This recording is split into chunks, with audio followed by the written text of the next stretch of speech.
정부가 오늘 2026학년도 의대 모집 인원을 증원 이전 규모인 3,058명으로 확정해서 발표했습니다. 의대 증원 정책이 나온 지 1년여 만에 원점으로 되돌아온 건데 이제 학생들의 수업 참여가 관건입니다. 정부는 지난해와 같은 학사 유연화는 없다며 이제 더는 물러설 곳이 없음을 다시 한번 강조했는데요. 자세한 내용 취재기자 연결해서 들어보겠습니다. 백종교 기자, 조금 전에 있었던 내년도 의대 정원 관련 정부 발표를 자세히 전해주시죠. 네, 이주호 부총리 겸 교육부 장관은 조금 전 2026학년도 의대 모집 인원을 3,058명으로 확정해 발표했습니다. 지난해 2월 의대 증원 이후 1년여 만에 다시 증원 전 정원과 같은 수준으로 되돌린 겁니다. 앞서 의과대학이 있는 전국 40개 대학 총장들은 어제 교육부에 건의문을 냈는데요.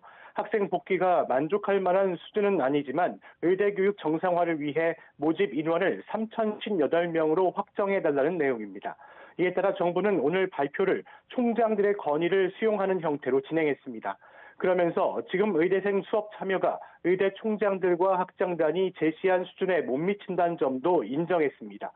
실제로 의대생들은 이번 달 초까지 전원이 등록과 복학을 완료했지만 등록 후 투쟁 방침을 밝히고 수업 거부에 나서면서 실질 복귀율은 25.9%에 그쳤습니다. 정부는 의대생 복귀를 위해 이제 추가로 내놓을 카드가 마땅치 않은 상황에서 5,058명을 고집할 경우 자칫 돌아온 학생들까지 이탈할 수 있다는 점을 고려한 것으로 보입니다. 다만 정부는 앞으로도 학생들이 수업에 불참한다면 유급을 적용하는 등 학칙에 따라 엄정하게 학사 운영을 할 것이라는 점을 거듭 밝혔습니다.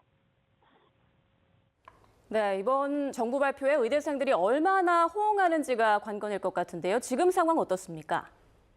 네, 정부가 내년도 의대 정원을 이전 수준으로 되돌린 건 더는 의대 교육 파행을 그대로 둘 수 없다는 위기감 때문입니다. 또 이번 학기마저 학생 복귀가 이루어지지 않으면 앞으로의 의대 교육이 불가능하다고 판단한 겁니다.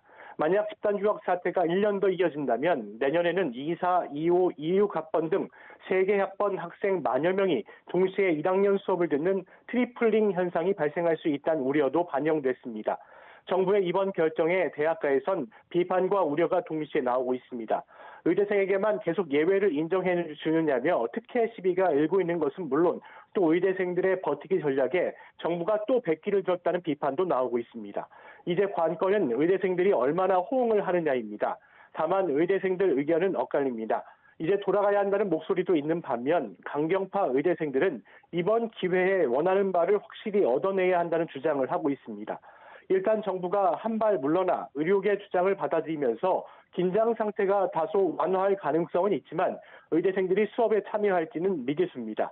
이에 정부는 학생들 복귀가 더 늦어지면 24, 25학번 분리교육은 어렵고 여기에 내년 26학번까지 더해지는 트리플린 현상이 발생한다면 돌아오고 싶어도 돌아올 수 없는 상황이 벌어질 수 있다며 이번이 학생들이 돌아올 마지막 기회라는 점을 거듭 강조했습니다. 지금까지 사회부에서 YTN 백종규입니다.